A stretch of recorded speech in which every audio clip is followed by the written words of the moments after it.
So one of my favourite recurring tropes in Bleach is how, as the story would progress and Kubo would develop each new story arc, he would inevitably introduce a brand new duo of antagonists who seemed purposefully designed to play off of one another. They have totally differing personalities, worldviews and ideologies, and this normally leads to some conflict between the two of them, but at the same time they are nearly always some of the most prominent villains in the arc. One of these characters is nearly always brash, rebellious, and anti-establishment, while the other one is the total opposite, cold, stoic, quiet, and generally very authoritarian. Of course, we have Renji and Byakuya embodying perhaps the most famous and first version of this trope in the Soul Society arc. Then in the Waco Mundo arc, we have Grimmjow and Ulquiorra, although surprisingly, upon a reread, their conflict is actually somewhat underplayed. We have a slight change to this trope in the Lost Agent arc, although the same thing essentially applies. The gruff, rebellious one is Ginjo, while the cold and stoic partner is Tsukishima, although this time the roles are reversed in that Ginjo is the main villain and Tsukishima is his subordinate. And they have perhaps a much more amicable relationship than anyone else on this list, although they do come to blows at points in the story. And then finally, in the Thousand Year Blood War arc, we have, in my opinion at least, perhaps the most interesting duo of them all in how differently they are handled in many ways, in their overall context in the story, their general relationship with the main character Ichigo, and their relationship with one another, and that is of course Bazz-B and Haschwalth. And it's those two that we're going to be looking at in today's video, specifically their amazing friend flashback that really delves deep into the, frankly, really interesting relationship these two characters have. Before we get started with the video, however, guys, we're incredibly close, less than 2,000 subs away from our next big milestone of 75k. So if you want to help push the channel there, I would really appreciate it. Hit that button now, and you'll get content like this for Bleach every single week. Don't forget to give the video a thumbs up as well, guys, if you enjoyed it, because it really does help with the exposure on YouTube and helps it get out to more Bleach fans across the internet. And if you want to take that support from me a step further, we do have a Patreon as well now, where you can support me for as little as $1 a month, and you can get early access to videos. And of course, a massive thank you goes out to everyone who is already a patron over there. Your support is really and always appreciated. So Bazz-B and Haschwalth, while definitely fulfilling this role within the Thousand Year Blood War arc, go about it in quite a unique manner, in that neither one of them has really any kind of tangible relationship with the main character Ichigo. Whereas, of course, both Renji and Byakuya have major relationships with Ichigo, so do Grimmjow and Ulquiorra, and so do Ginjo and Tsukishima. Here, Bazz-B and Ugram are in many ways quite removed from the main character's storyline. Yes, they both meet Ichigo at different points in the story, but they basically say maybe one line to him maximum. Bazz-B is a kind of interesting take on this kind of rebellious, gruff character in Bleach, in that he kind of flits around the place and deals with a ton of different characters, as opposed to just being locked down to Ichigo. And of course, Haschwalth's relationship is considerably more targeted to Uryu than it is to Ichigo, which I always found to be really interesting.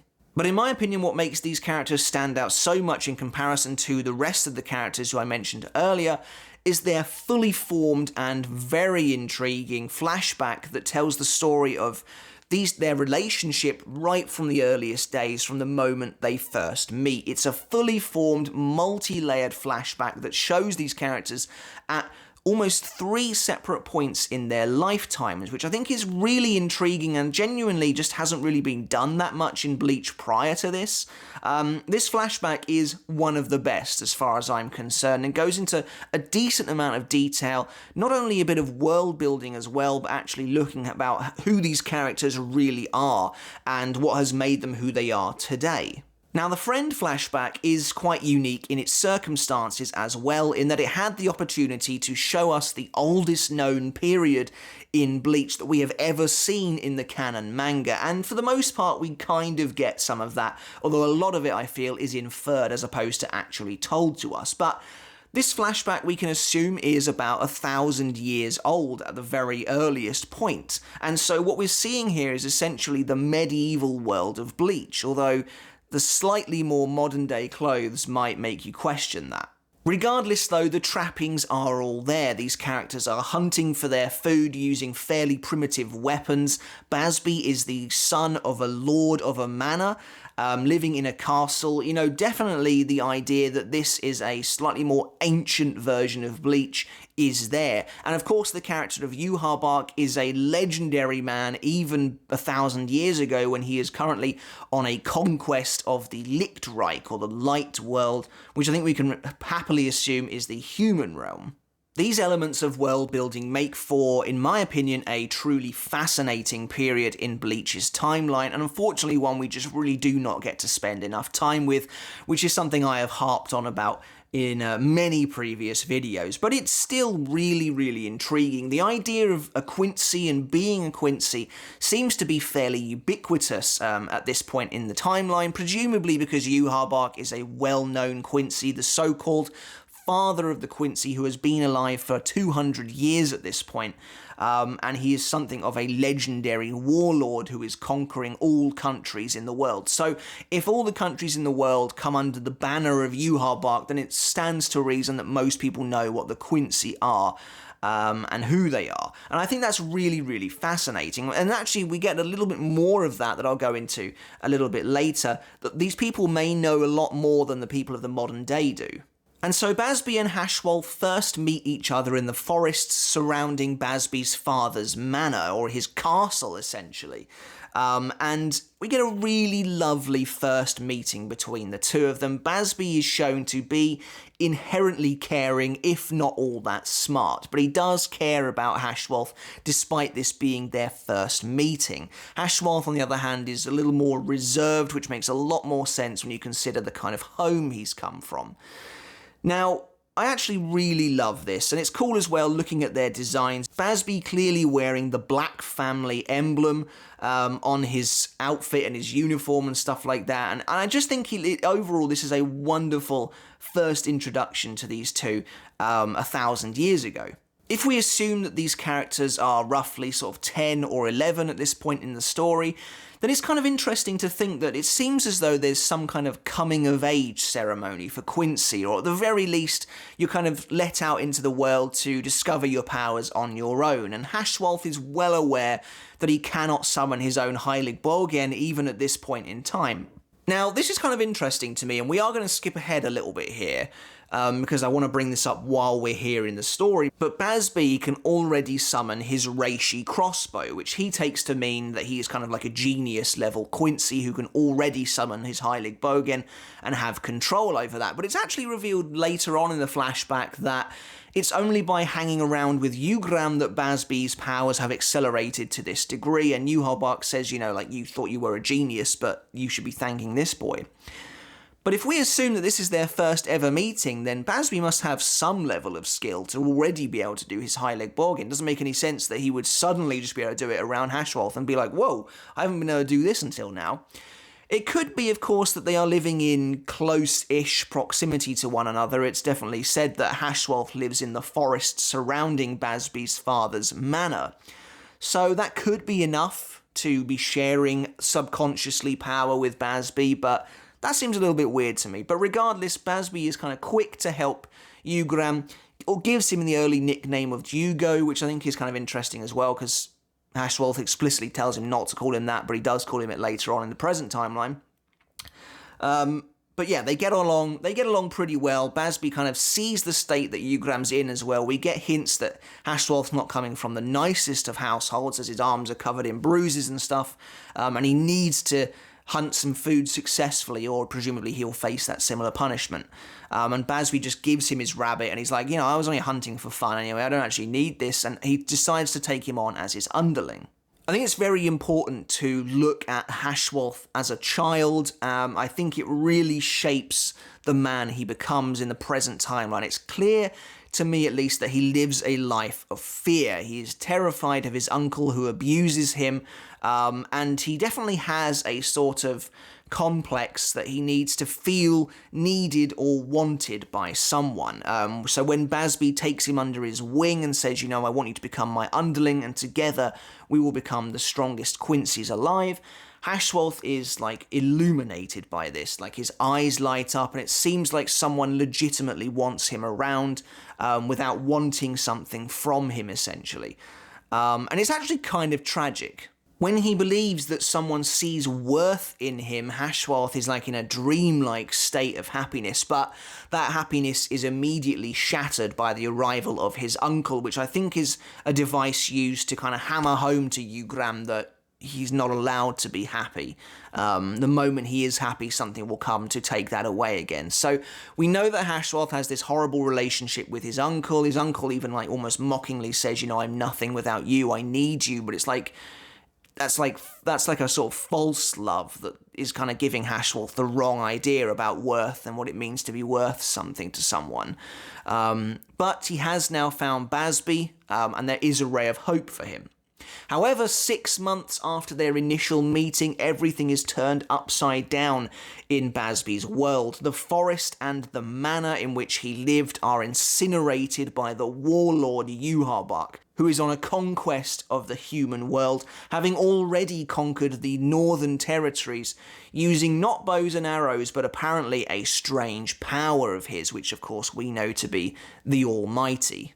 So, like I said, clearly Yhwach is a legendary figure in the human world at this point, and he has decided to take out Bazz-B's family, annihilate their home and the forest around them as part of his, you know, plan to dominate this world before moving on to slightly grander ambition, which it seems no one else really knows about yet at this point.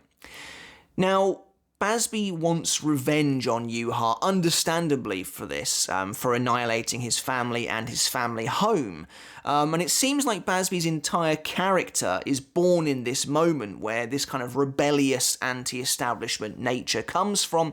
He wants to get close to Yhwach to eventually kill him. Now, if I'm honest, in my opinion, this kind of contradicts some of present-day Bazz-B's actions, such as jumping Yamamoto in the first invasion as a part of helping Yhwach with his plan, distracting Yama, all that sort of thing, and basically nearly dying for this man, which doesn't really seem like the same character to me. It's also kind of weird that when Yhwach uses the Auswählen on the Sternritter, Bazz-B is surprised by this, and he's like, Your Majesty, is this how you do things? But Bazz-B's shouldn't be.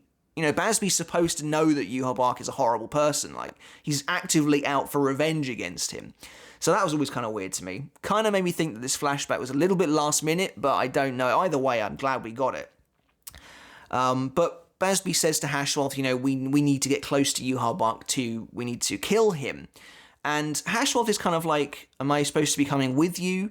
And Bazz-B's like, well, you know, he burnt down your forest. Aren't you annoyed about that? And Haschwalth kind of cursory says, well, my uncle died in that fire. And this is a canary in the coal mine moment. I think it's really quite well done. It's quite ominous that Haschwalth is maybe not entirely on board with Bazz-B's line of thinking. Bazz-B is very driven by his now desire to destroy Yhwach. But Haschwalth is kind of like, you know, he hasn't really done me any wrong. Like saying, you know, thinking this to himself. Like, in fact, he's freed me from my uncle. You know, I'm not necessarily hating on him. But at the same time, Bazz-B is his close friend, and together they are going to train to eventually kill Yhwach. So I kind of like that. Kubo already dropping hints that Haschwalth maybe feels almost even a little indebted to Yhwach and perhaps is not totally on board with it, but will go with Bazz-B for the time being. At the same time, over the next 5 years, they train, they live off of money that they dug up from the rubble, essentially, of Bazz-B's house, and they train and they get a bit older, presumably, I'm guessing, to around 16, 17, maybe a little bit older than that. At the same time, now having successfully conquered the entirety of the human world, you would think that Yhwach was satisfied, now being essentially the supreme ruler of the Lichtreich. However, he tells his, presumably at this point in time, second-in-command Zeidritz, that he actually has bigger plans than that, and he needs to formulate a brand new combat unit. It's actually really awesome seeing Zeidritz here, and we also get to see Hubert and Argola later on as well. If you don't remember them, they are the skeletons that Yamamoto showed Royd Lloyd, and I think that was just a really lovely attention to detail on Kubo's part that he would bring them back for this flashback, showing the earliest days of the Vandenreich. Although obviously it wasn't called the Vandenreich at this point, I don't think, because it's implied by Yuha Buck that they only called themselves the Invisible Empire after they hid in the shadows of the Soul Society. But anyway, Yuha Buck says to Zeidritz, you're thinking too small. We've conquered everywhere in the Lichtreich, but next I want to take on the Soul Society. And Zeidritz is clearly distressed by this, but Yuha says that for this, we'll need a new unit, and they'll be called the Sternritter. So I'm not going to go super in-depth into this because this video is about Bazz-B and Haschwalth's relationship, but I do love that we see the very earliest makings of the Sternritter, and I just wish we had seen more. My only real criticism about this flashback is it's just not long enough. Like, I thought Kubo was actually really building to a flashback arc, Turn Back the Pendulum, Everything But the Rain style, where we would see the origins of the Sternritter leading into the 1,000-year battle against Yamamoto, but it's cut criminally short. But it's still, what we get is tantalising and fascinating in its own right. So Yuha now has plans to create the Sternritter. Going back to our two focus point characters, however, Haschwalth and Bazz-B, and in my opinion, this next moment, during what seems to be an innocuous training session, is a critically important juncture in their relationship that defines not only each of these men, but also the paths that their destiny will take them on. So basically, Yugrum is there, he's whittled down, he's basically created this sword, and he's just training night and day with this blade, and with a bow and arrow. Because he still, to this day, cannot create a Heilig Borgen. Unlike Bazz-B, he cannot draw in reishi from his surroundings to create weaponry with, and so he's just having to use basic physical weapons instead. And we get this lovely little bit of introspection from Bazz-B. He's like sitting there taking a drink after he's been doing some intensive training of his own, and he's watching Yugrum, and he says to himself, at this point in time, I don't know whether it's worth keeping him around. He says, like, what is Yugrum gonna bring to this when we eventually get to the point when we have to take out Yuha Buck? How is he going to help me and not hold me back? Because I'm a genius level Quincy, and he can't even summon a bow and arrow. So at this point, what worth does he actually have? And this idea of having worth is a major theme to both of these characters.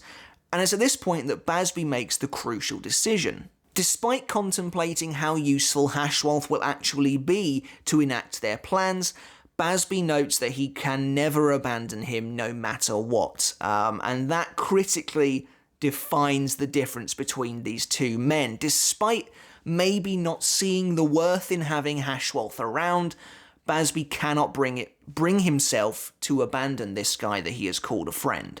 Suddenly, several of Yuha Buck's men arrive in the village, brandishing flags that show an emblem that seemed to be an early version of the Sternritter emblem. Currently, it's just a big Y, however, presumably for Yuha Buck. And this is Hubert and Argola, and Hubert gets way more to do in this flashback than I was ever expecting, but it's just really nice world building, and world building for the Vandenreich as a whole. Now, what's really interesting as well is if we look briefly at the geography of this flashback, the people here know Yuha Buck to be their lord. Hubert arrives on horseback and he's like, I bring a proclamation from Lord Yuha Buck, and the people are like, those are Yuha Buck's personal military. What are they doing here?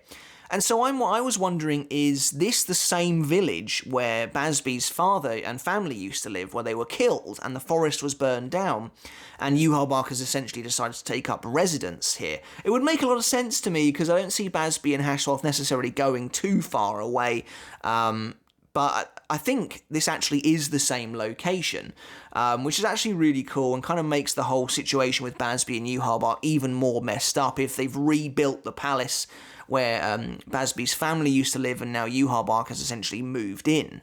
And I actually think this is kind of confirmed, because jumping ahead again a little bit here, when Bazz-B jumps out to challenge Hubert, some of the citizens say, oh, that's Baz, the son of the former lord.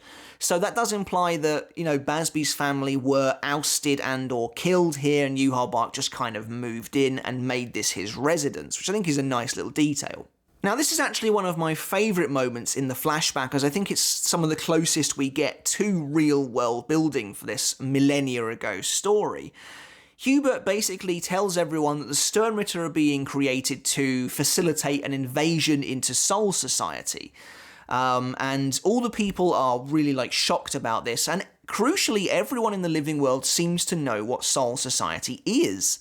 And I think that's fascinating, and it maybe indicates that the two worlds had a closer relationship all that time ago, or that Yuha Bark has kind of been talking about the Soul Society for a long time. When he's kind of challenged on this idea, Hubert tells the citizens that Yuha Bark believes that if the Soul Society is left unchecked for too long, they will become a threat to us, and we must act first to bring them down. And this is really interesting to me. Is this true? Is Yuha Bark just propagating a lie to kind of conscript people into his army? Because he kind of has this complex, presumably Soul King related, about wanting to destroy the Soul Society, overthrow the Soul Society, and presumably the Royal Realm as well. And is this just a lie? Because we've never really known the Soul Society to be hostile. Of course, this is around the time where Yamamoto and the original Gotei are a band of criminal thugs, including characters like Yachiru, so it's possible they could attack the human world, but I don't really see why they would do that. It seems to me more likely that Yuha Bark just has very grand, wide-reaching ambitions to conquer just about everything, and that includes the Soul Society. And of course, Yuha Bark has personal issues with the Soul Society as well, knowing what they did to his father, which I'm sure is not something he has relayed to anyone else. Regardless, it's cool to see that at this point early on in the timeline, Shinigami and Quincy definitely have some kind of a relationship, which clearly isn't great. And in my opinion, it seems like the Quincy perhaps see themselves or feel inferior in some way to the Soul Society. That's why they're kind of trying to conscript as many people as they can. They're the ones kind of manipulating the narrative in a sense, being the Soul Society cannot be trusted. We can't trust the Soul Society. We have to attack them before they attack us. And this is something we've seen in fiction before and in real life, but it's really cool to see potentially the idea of the Emperor of the soon-to-be Vandenreich manipulating the truth and trying to get people to join his army. Bazz-B decides to jump in and challenge Hubert, and I love their little, very brief standoff they have, but then Yuha Bark arrives, and his arrival is great. I love how it's done. Just the massive surge of Reiatsu pins Bazz-B to the floor, along with everyone else, and you get that great shot of everyone essentially bowing to Yuha Bark and Haschwalth, and he singles out Haschwalth as being his other half, the one he needs to be his right-hand man. And this, of course, is another crucial moment, a milestone in the relationship between Haschwalth and Bazz-B. They've spent the last 5 years together as essentially close friends, even family. They've got no one else, with a single goal in mind, or at least Bazz-B had this goal in mind to take out Yuha Bark. And the moment Yuha singles out Haschwalth as being his right-hand man, his advisor, you can kind of understand how Bazz-B feels. Bazz-B has deluded himself into thinking all this time that Haschwalth, while a nice guy, is worthless, essentially. Sure, I'm going to bring you with me because you're my underling, but you're effectively worthless in this fight. I'm the genius Quincy.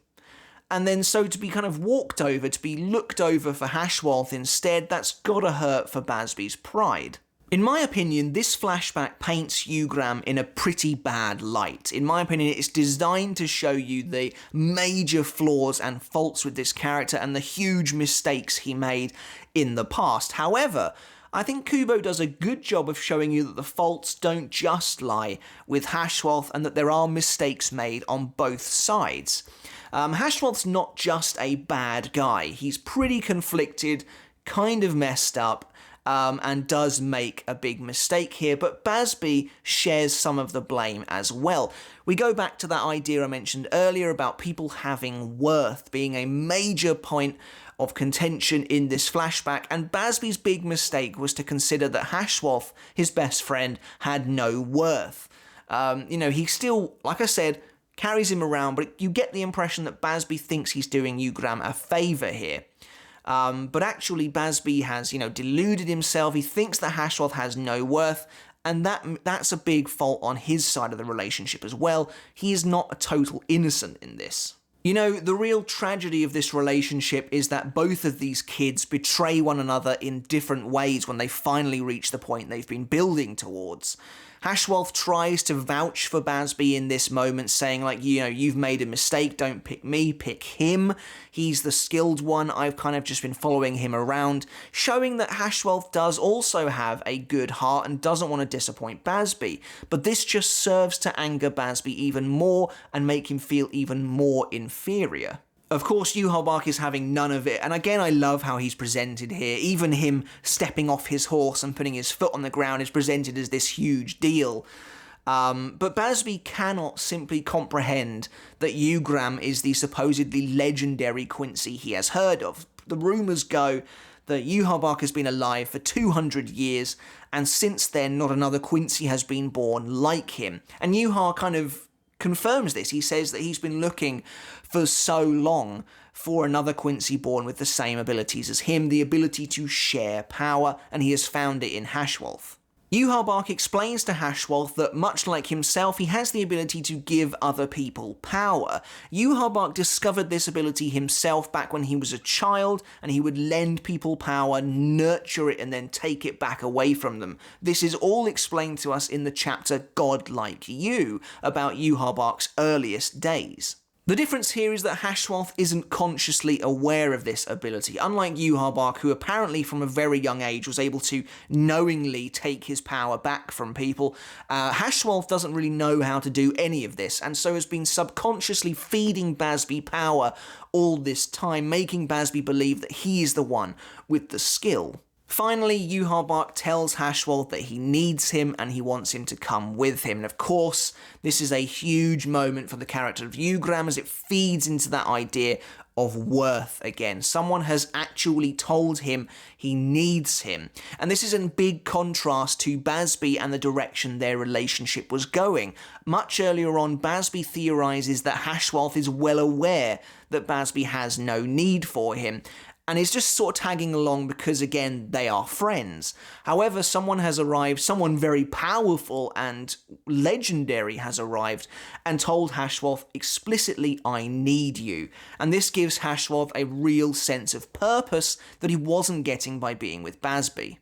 Finding someone who actually says they need him is enough to make Haschwalth feel wanted and secure. Enraged, Bazz-B tries to go through with his plan and tries to shoot Yuha Bark with an arrow, but Haschwalth intercepts it, cementing his betrayal and turning to Yuha Bark's side. I'm actually surprised that Bazz-B wasn't executed on the spot for actively trying to kill Yuha Bark. He even shouts, "Die, Yuha Bark," and shoots him with an arrow. It's a blatant assassination attempt, but not only is he not executed, he actually joins the Sternritter later on, so that's kind of a weird detail, but I do think this moment is really awesome, and I love how it's paralleled in the present day when Haschwalth catches Bazz-B's arrow and then finishes him off. So, when I say this flashback paints Yugram in a bad light, this is obviously what I'm talking about. He's incredibly quick to turn on his best and only friend of 5 years. It's not that he's fickle, however. That's not really Haschwalth's problem. Haschwalth's problem is his warped perception of what it means to be worth something to someone, and his warped perception of what a relationship with someone should actually yield. We know this from present-day Haschwalth as well, where he has become cold and distant, but Haschwalth really begins to feel like you need to physically, tangibly gain something of worth by having a relationship with someone, or else it's the wrong thing for you to be doing. And we see evidence of this throughout the entirety of this flashback. Haschwalth's relationship with his uncle is poisonous, and Haschwalth gets nothing out of it. And he's eventually freed from that relationship by Yuha Bark. His relationship with Bazz-B is a little bit healthier, but Bazz-B doesn't feel he's getting anything of worth from Haschwalth, and Haschwalth is subconsciously aware of that as well. And eventually he finds a relationship where he thinks he can have some worth with Yhwach. As I mentioned though, neither of them are totally free of guilt. Bazz-B definitely shoulders some of the blame for the way he was beginning to see Haschwalth and the way he reacted to Haschwalth being chosen over him. But crucially, as I mentioned earlier, he would never have abandoned him, and that's the main difference between them. Yhwach instantly drops his relationship with Bazz-B to form a new one with someone who he can get something from, and perhaps in some ways his relationship with Bazz-B really tarnished his mindset, and he felt like he was nothing more than a means to Bazz-B's end to achieve Bazz-B's goal, because as we know from the very beginning of this flashback arc, Haschwalth has kind of felt directionless. He doesn't necessarily feel like he wants to go along with Bazz-B's goal, but he is doing anyway. What's really cool about this is you can see the way this has affected Haschwalth even to the present day. He has grown cold, he has grown distant, even towards his friend, to the point where he cannot fathom why anyone would do anything that doesn't benefit them in some way, why they wouldn't side with someone who doesn't tangibly give them a physical benefit. As he's fighting Bazz-B, his only real recourse is to say we shouldn't be destroying this castle, and, our fighting benefits His Majesty in no way, which is something Bazz-B can't really understand either, and doesn't really want to believe how far gone Haschwalth is either. And yet, despite Yhwach's position within the Vanden Reich, and despite how long presumably they have been at odds with one another, it's not hard to see that Haschwalth is in some way conflicted, actually showing a rare piece of emotion when ordering Bazz-B to stop fighting him. He doesn't want to fight him, he knows he can kill him, he knows he might have to kill him, but he's doing everything he can to avoid that. Bazz-B's like, why do you keep running away from me? You afraid of me? You afraid of losing to me? But of course, the truth couldn't be any more different. Haschwalth is afraid of winning this fight. I remember actually thinking the flashback arc was going to end there when I was reading it weekly, but we're treated to one last piece of flashback, potentially the most interesting of them all. Haschwalth has now joined the Sternritter fully and been with them for 3 years, and Bazz-B has now been accepted into their ranks. And they're maybe actually a little bit older here than I thought they were previously, so maybe we shift the years forward a bit. To me, they feel like they could be anywhere between 20 and 25 at this point in the story. We find that Bazz-B is constantly challenging Yhwach to a fight, and it feels like there's some kind of inferiority complex here, that Bazz-B still can't believe that Haschwalth was taken in as now the actual captain of the Sternritter as well, over him, and that he wants to kind of prove that he's actually still stronger than this person who he once thought was worthless. But I also think there's potentially an underlying sadness to this moment as well. It could just be that Bazz-B just wants Haschwalth to acknowledge him like he once did, and maybe they can actually talk again after so long, because Haschwalth has become a very different person. Haschwalth now only seems to acknowledge Bazz-B in the way a dismissive officer might. And I kind of feel like we've all known someone like that, perhaps. This flashback feels quite relatable. You finally see someone again and they become a very different person, and they don't treat you the same way they once did, and it can be hard to deal with. And I think that's exactly what Bazz-B is going through here.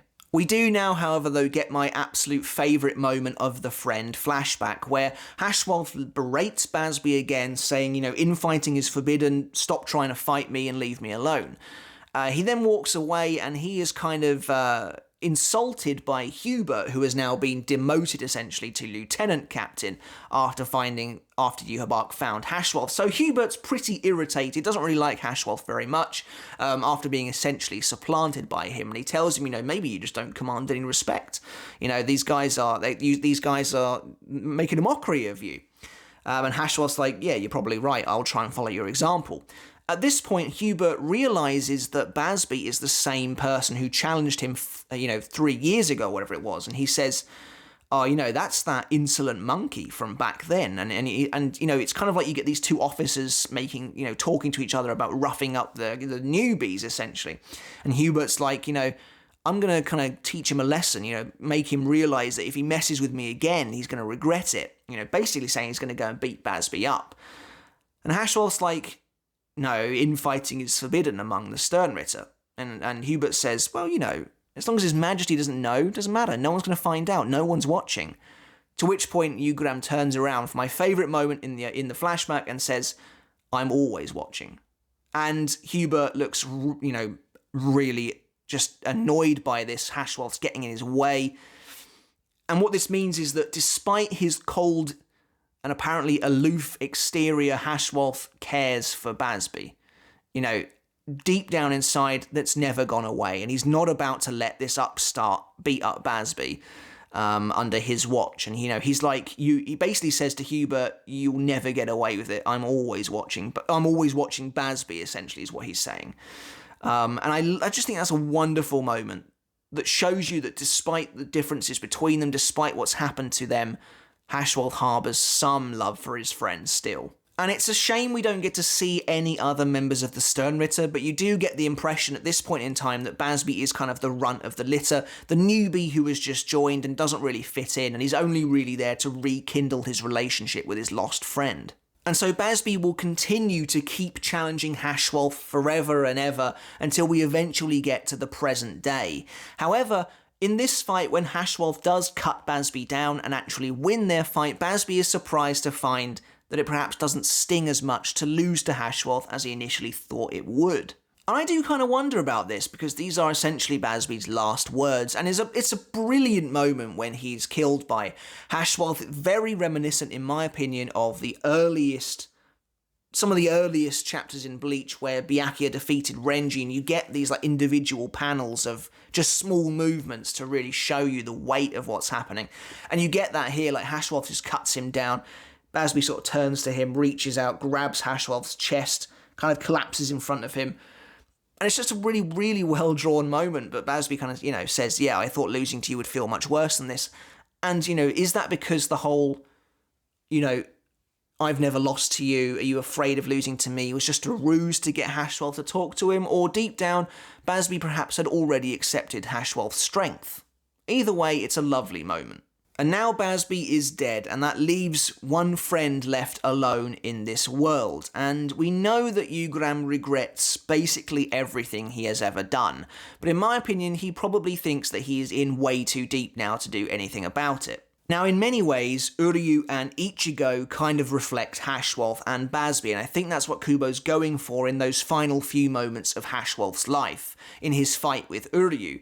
Uryu kind of echoes the sentiments of Haschwalth in many ways. He mirrors Haschwalth's story in a lot of ways, having been taken in by Yhwach, granted immeasurable power by him. But the difference is that Uryu was never on the Vandenreich's side and turns away from them, betrays them, because he cares more about his friends than he does about the Empire, about working with His Majesty. In many ways, Uryu is the, funnily enough, antithesis to Yugram. Plucked out of seemingly nowhere to become Yhwach's right-hand man, much like Yugram was, and now Uryu has in many ways supplanted Yugram, which we actually get to see that kind of festering relationship between the two of them as the Thousand Year Blood War arc goes on. It does seem like Haschwalth harbours some kind of resentment towards Uryu for becoming Yhwach's heir over him. And now Yugram is relegated to kind of watching Uryu and Yhwach and their growth on the sidelines, much like Bazz-B was when Yugram was chosen over him. It's not one for one the exact same parallel, but the through line is there. The crucial difference, of course, is that Uryu wasn't willing to betray his friends to reach this point, and instead believes that they and their faults make him stronger. And in Haschwalth's eyes, that's how he chooses to balance his scales. And this enrages Haschwalth, not because he thinks Uryu is wrong, but because he is forced to confront his mistake, his lifetime of regret, and the fact that he murdered his friend in service of a man who couldn't care less about him. And of course, this is embodied by the fact that Haschwalth is killed by the Auschweilen. In my opinion, this is the perfect way for Haschwalth to die, and honestly, I kind of think that even if Kubo wasn't having to rush things towards the end, this is probably how he would have killed him anyway, because it makes so much sense thematically. Haschwalth has given everything to Yhwach. He felt for so long like he had worth. Finally, he had found somewhere where he had worth, only to be callously taken out, have his life stripped away from him by someone who sees him as nothing more than a resource. That's how Yhwach views everyone. and that's Haschwalth's critical mistake, thinking that Yuha Bark perhaps saw him as something more. But he doesn't. Yuha Bark cares about no one other than himself and his conquest. And so in many ways, Haschwalth is a tragic character, but it's hard not to see that he brought all of this upon himself. But of course he does try and make some amends. After collapsing to the ground, he still is slightly delusional about helping Yuha Bark, still trying to cling to that idea of having worth. As he holds his hand up, he says, I'm grateful that he stole my powers and not yours, because clearly he views me as being the one who can help him and not you. Again, that resentment he holds towards Uryu. And I love this moment. It's so good because Uryu kind of sees Yugram lying on the floor, destitute, spouting these delusions, and he just says, okay. And begins to walk away you are way too far gone. Doesn't matter what I say to you, you are not going to see that Yuha Bark doesn't care about you. But perhaps he does. Perhaps there is hope for Haschwalth after all, as just before Uryu gets up to leave, Haschwalth says, wait, transfer your injuries to me. And Uryu's like, what? And Haschwalth says, it doesn't matter. We were at each other's throats a moment ago. And he says, transfer your wounds to me, give yourself a fighting chance, and go and save your friends. And this is the crucial final piece of the Yugram, Haschwalth and Bazz-B puzzle. The final part of their relationship, which happens even after Bazz-B is dead. Haschwalth very obviously regrets everything he did, every choice he made, abandoning Bazz-B, killing Bazz-B, working so closely with Yuha Bark, and he allows Uryu this one chance. Even if he thinks it's fruitless, he allows Uryu a chance to go against Yuha and rescue his friends, because your friends are the most important thing, which is something Haschwalth has only just realised. And as he dies, he kind of lies there and he says, there is something to be said for not having a single regret. And he does have regrets, but in helping Uryu help his friends, Haschwalth is kind of freeing himself of a little bit of that burden on his deathbed. And of course, you see, as his hand opens, as he dies, his moment of death, he is clutching the black family emblem from their very first meeting. Lovely. Lovely. I mean, the ending is maybe rushed, but it's still phenomenally well done. And it's going to be so good in the anime as well. But that's pretty much it for the relationship between these two characters. And I think Kubo did a marvellous job with this duo, even compared to the other duos in the series, Byakuya and Renji, Grimmjow and Ulquiorra, Grimmjow and Tsukishima. These are very, very popular characters. And I think that Kubo took the Sternritter versions of that duo to places the others never really went. Of course, Byakuya and Renji have a pretty great relationship that's really well defined. Grimmjow and Tsukishima do as well. Ulquiorra and Grimmjow, as I said, is actually quite underplayed, I think, in comparison. But this flashback, the Friends saga, finding out more about these two, their history together, the history of the Sternritter and the Vandenreich 1,000 years ago, is so well done, and how that translates to who they are in the present day as well. But I know this was a long video, guys, so I really hope you enjoyed this deep dive look at the Friend flashback and the relationship between Bazz-B and Yugram. Let me know in the comments below if you liked this flashback when it came out in the manga. Did you enjoy it? Do you wish we got more than we did? Do you like the characters of Bazz-B and Haschwalth? And how do they compare to those other antagonistic duos in the series? Let me know in the comments below. As always, if you haven't subscribed yet, guys, make sure to do that now. But until next time, I'll catch you later. I'll see you then.